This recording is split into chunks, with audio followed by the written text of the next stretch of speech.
Também é verdade que uma boa parte da igreja conhece essa passagem de lá do salteado, mas essa noite eu tenho uma mensagem de Deus dentro desse texto. Deus falou algo a mim.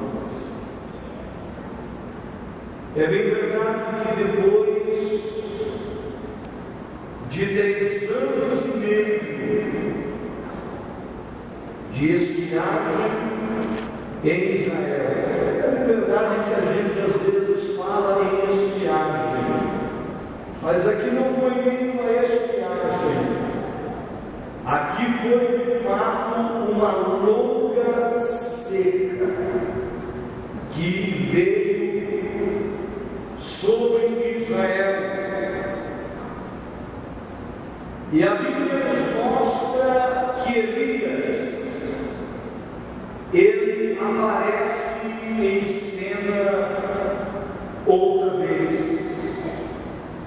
O povo havia abandonado a Deus para seguir Baal,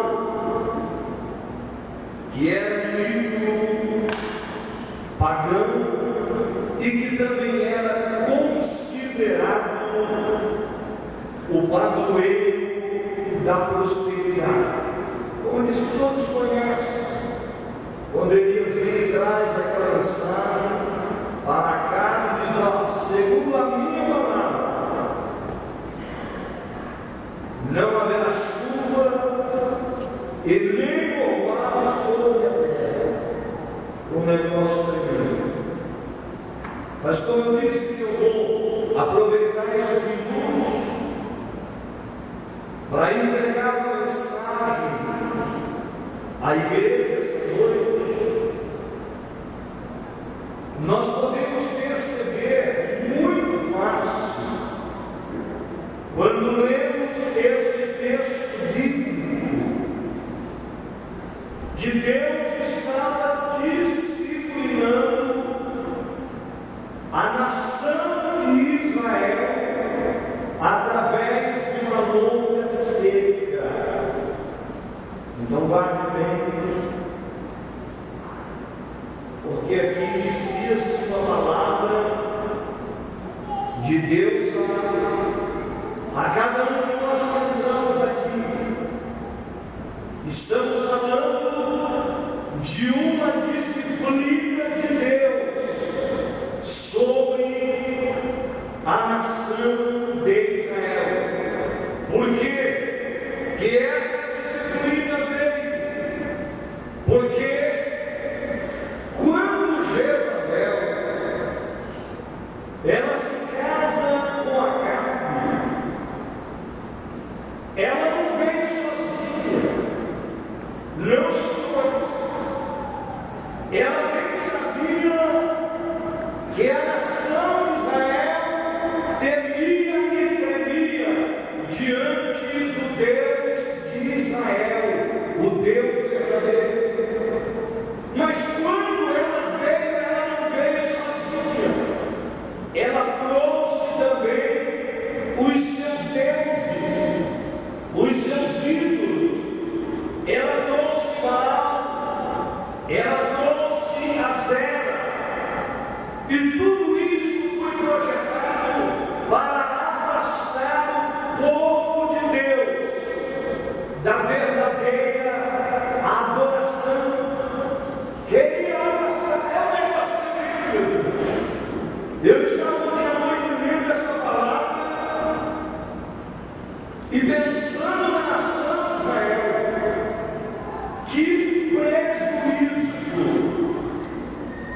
a nação teve com esta aliança de alguém buscar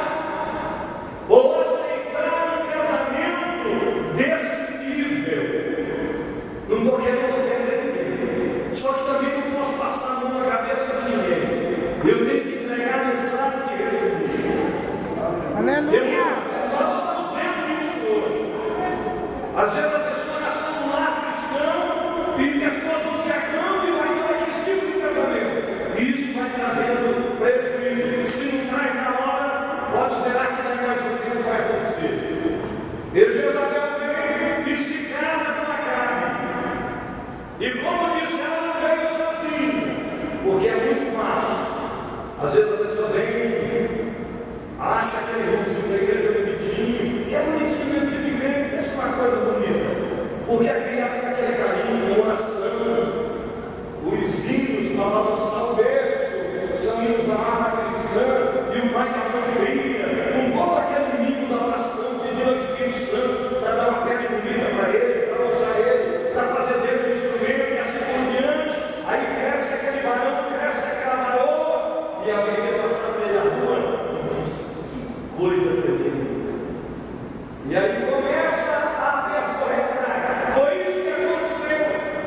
Jezabel era moradora de Sarapta e Sidom. Ela morava lá, aonde Deus leva Elias a se esconder. E ela vem e traz todos os seus deuses, traz Baal, traz Azera, para afastar o povo de Deus da verdadeira adoração. Há muita gente hoje que estão afastados da verdadeira adoração. Deixaram de tocar na orquestra, deixaram de cantar no grupo de jovens, porque apareceu alguém que mandou uma mensaginha pelo WhatsApp, pelo Facebook, e foi atrás de alguém. Hoje essa pessoa não adora mais, hoje essa pessoa não glorifica mais o Deus verdadeiro, mas pode preparar o ouvido aí, porque Deus vai falar com você essa noite. Tudo para afastar. Meus irmãos, nós temos que entender que a nossa adoração é escutada.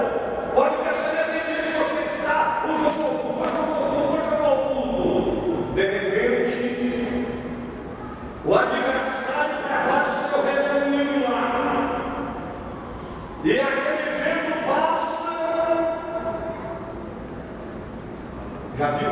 Antigamente as irmãs lavavam as roupas e colocavam naqueles varal. E não era todo lugar que tinha asfalto. E aí vinha aquele redemoinho e aquela roupa que estava dentro, que às vezes a irmã tinha até deixado durante a noite, porque o orvalho ele também purifica. Sim ou não? Eu entendo um pouco aí. A roupa é aquela roupa branquinha, de repente tem redemoinho e jogar um monte de sujeira. Às vezes as irmãs tinham que pegar aquela roupa toda. Aconteceu com alguma de vocês aí, levante a mão uma vez. Ah, que massa, você não sabe o que eu estou dizendo. Tudo é bom, vou pegar para uma vez inteligente. Aí fica aqui lá, tudo novamente. É desse jeito. Meus irmãos, a disputa na adoração, às vezes vem aquele vento, e às vezes você pode, até chegar aqui, mas você não consegue adorar, porque você chega triste. Às vezes do nada aconteceu um problema no casamento em casa. Por nada alguém discutiu com alguém.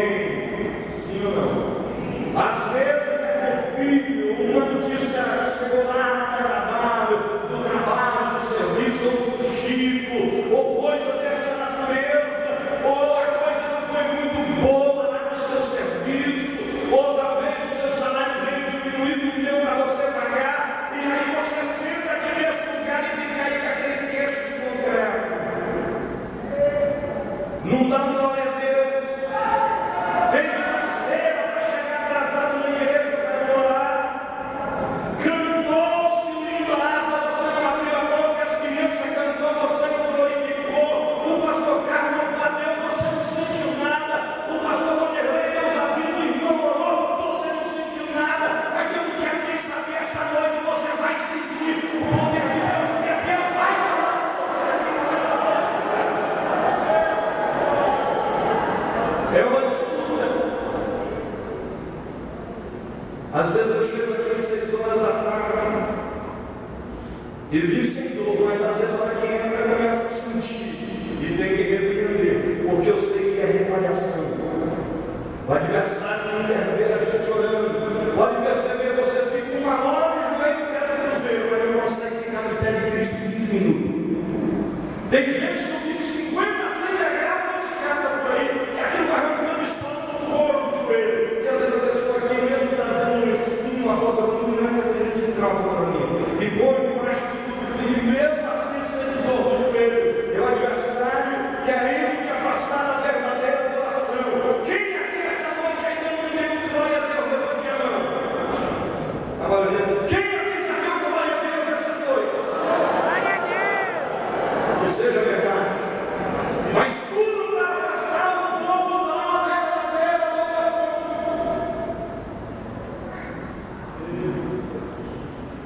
consigo continuar sem mexer de novo.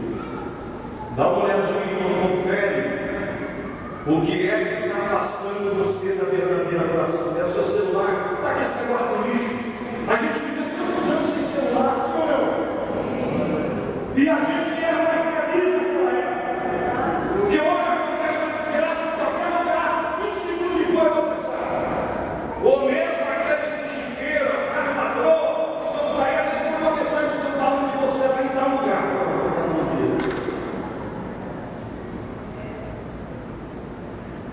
Para você não adorar. Eu não sei o que ele está afastando você da verdadeira adoração, mas Deus essa noite está falando com você.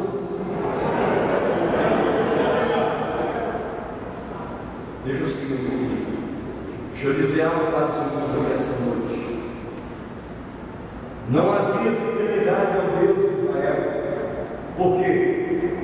Jezabel chegou com aquele jeitinho dela desperta, com aquela percepção feminina e ao mesmo tempo maligna, 20% de anjo, 80% de demônio. Não é que eu estou sendo forte, não, é a palavra mesmo. E ela foi colocando nos postes ídolos. Pode perceber hoje como as cidades estão lotadas. Toda cidade que você entra, é um que está de braço assim, é um japonês quase igual eu, é outro pernambucano, e assim por diante. Você encontra Jesus de tudo quanto é tipo nos trevos. E da mesma forma, Jezabel foi colocando dentro das cidades, dos hotéis, dos montes, dos vales, ela foi colocando tudo para afastar o povo da verdadeira adoração, de maneira que não havia fidelidade ao Deus de Israel. Coloca para mim aí, 1 Reis 18, 21, para me provar isso para vocês. É por isso que Elias vem com essa palavra aí. É por isso que Elias vem, porque Elias percebeu que o coração do povo estava dividido. Que coisa tremenda. Pode perceber no casamento, quando o coração está dividido, é terrível. É terrível. É um negócio tremendo. E aqui da mesma forma o coração do povo estava dividido. Não havia fidelidade ao Deus de Israel. Então Elias chegou ao povo e disse: até quando vocês irão cochear entre dois pensamentos?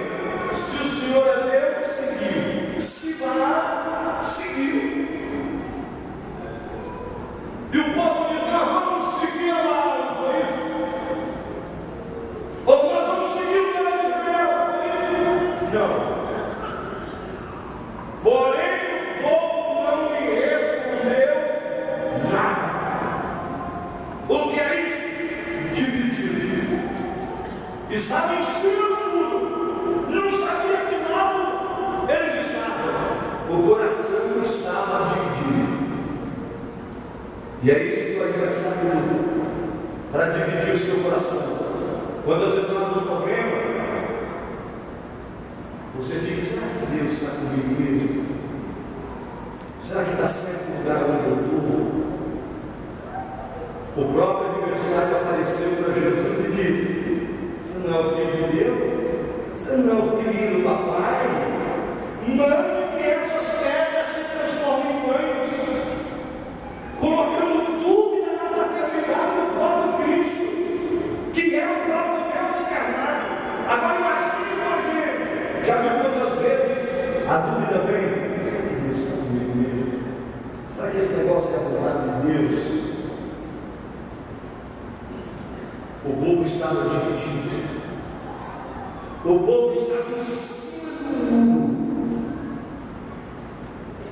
E com o povo em cima do muro, Deus não coopera. Não, senhores. Tiago diz que aquele que duvida é semelhante à onda do mar, que é jogado de uma banda para outra. Pode perceber que tem pessoas que eles ficam 10, 20, 30, 40 anos na igreja e nunca saem daquilo. Por quê? Porque a dúvida está lá dentro. Essa noite você tem que sair curado daqui. Elias disse: até quando vocês vão cochear entre meus pensamentos?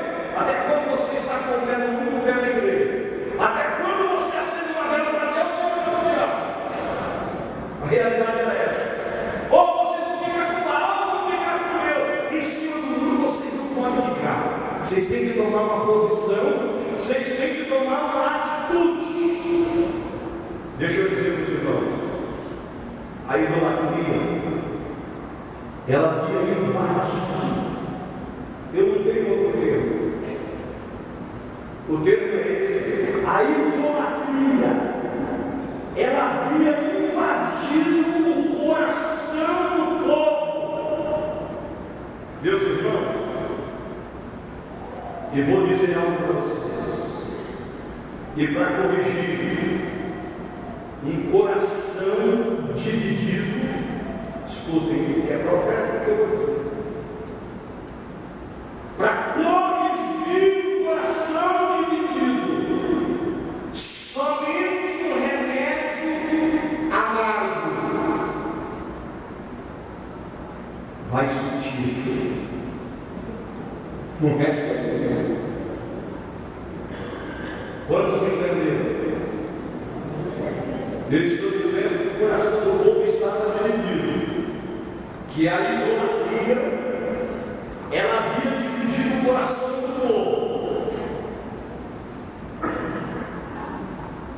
e que para corrigir o coração dividido, somente um remédio amargo é que pode de fato surtir aquele efeito desejado.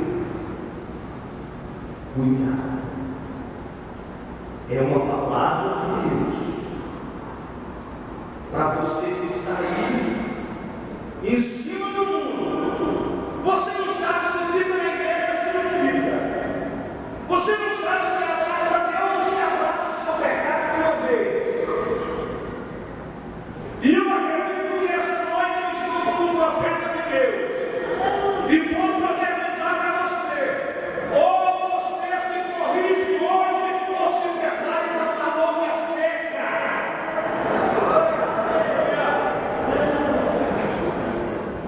O que eu estou querendo dizer com isso? Deus vai disciplinar você. Eu não sou Elias, mas sou irmão dele. E eu acredito que Deus está me usando para dizer: e aí, que atitude você vai tomar nessa noite? Você vai ficar com Deus ou sem Ele?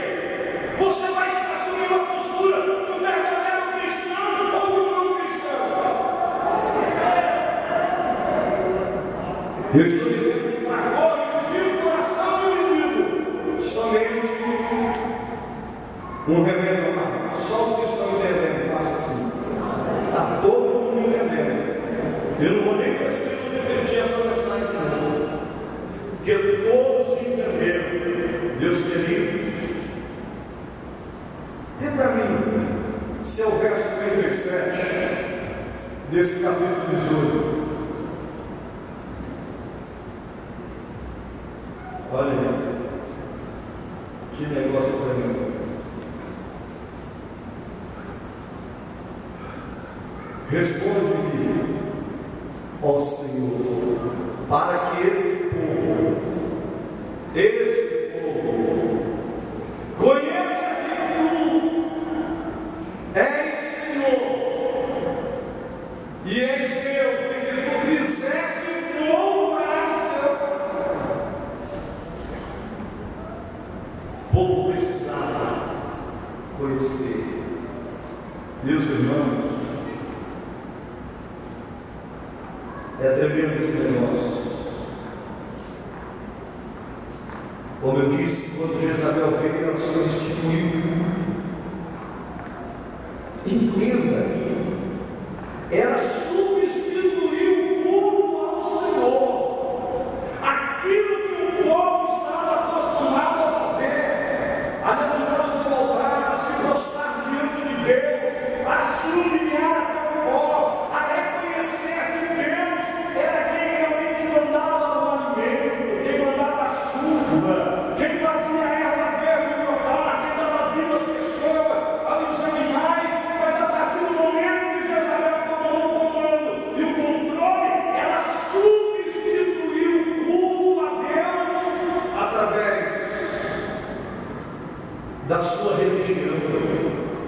através dos seus deuses.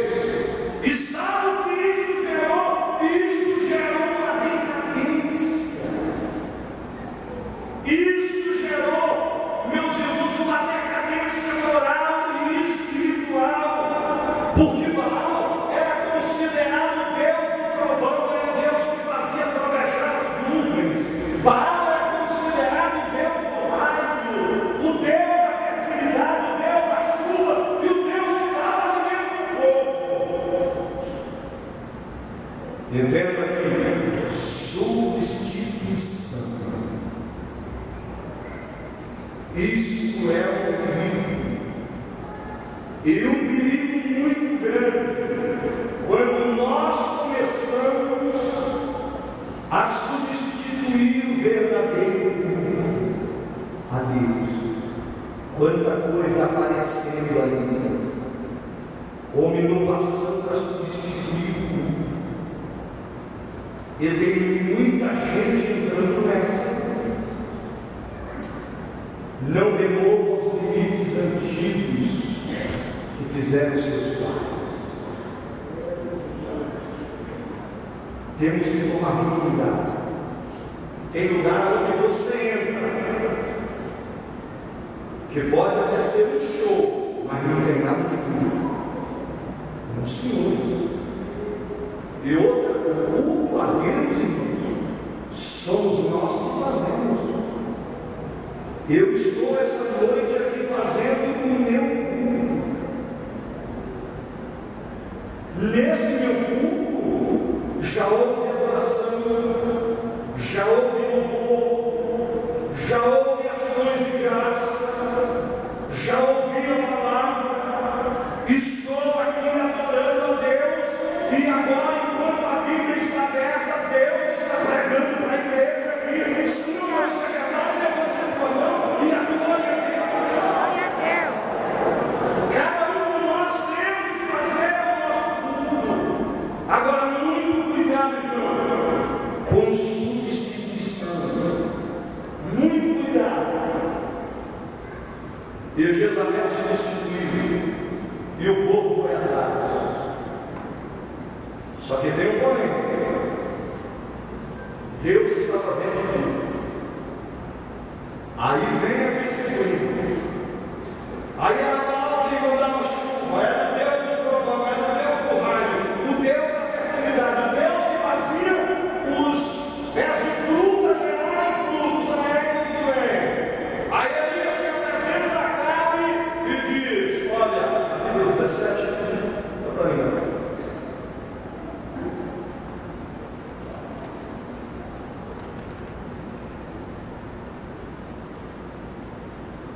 Não é isso.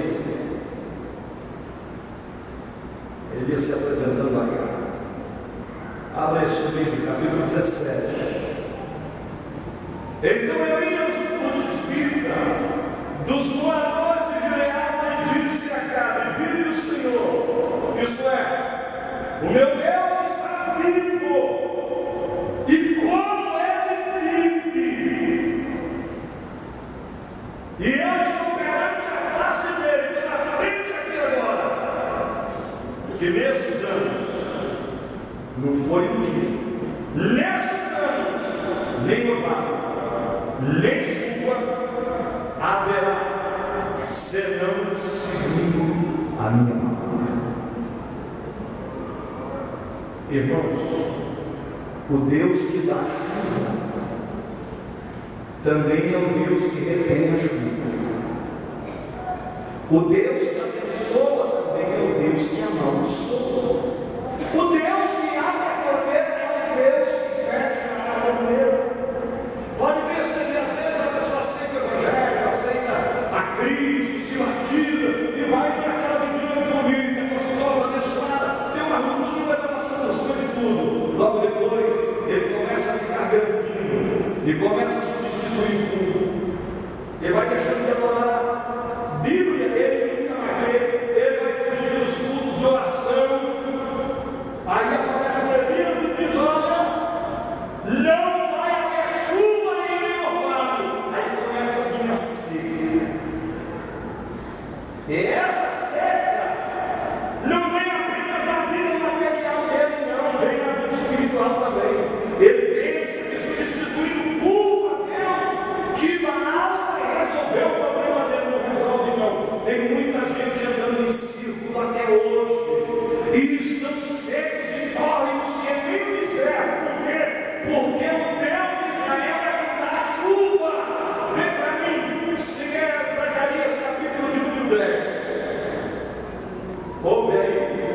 Se não é Ele quem dá chuveiros e água, pedi ao Senhor chuva no tempo da chuva seróbia, sim, ao Senhor que faz, olha quem é que faz os relâmpagos, e Ele nos dará chuvas copiosas e a cada a erva do campo. Quem é que dá a chuva? O Senhor. Ele dá a erva do campo. Eu precisava ter meu versículo, mas depois eu me lembro. Deixa eu continuar aqui. Mas nós percebemos aí, meus irmãos, quem é que dá chuva. E às vezes essa onda seca espiritual está vindo em muitas pessoas. Pode perceber, antigamente a gente ia para os cultos, os crentes levavam lenço, não era para suar a nariz, não, era para enxugar a água, às vezes para enxugar o lugar onde ele orava, às vezes ficava aquelas poças mesmo, não era cada gota, era poça de lágrima, aonde um crente orava. Ele molhava o seu altar com lágrima. Hoje, mesmo que você pagar, é difícil ver alguém chorar. Derrama lágrima na presença do Senhor. Muita coisa está sendo substituída. A verdadeira oração. Muitos de nós estamos sendo afastados. Às vezes é o conforto da nossa casa. Às vezes é aquele trabalho que tomou prioridade, e assim por diante. Tem alguma coisa, irmão, te afastando da verdadeira adoração? Tem alguma coisa te prendendo? Hoje são as novelas estão prendendo muita gente. Pode ser que alguém faltou essa noite por causa de um capítulo especial. Com certeza vai vir uma longa seca também,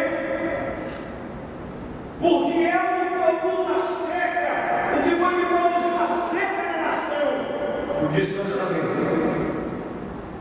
A seca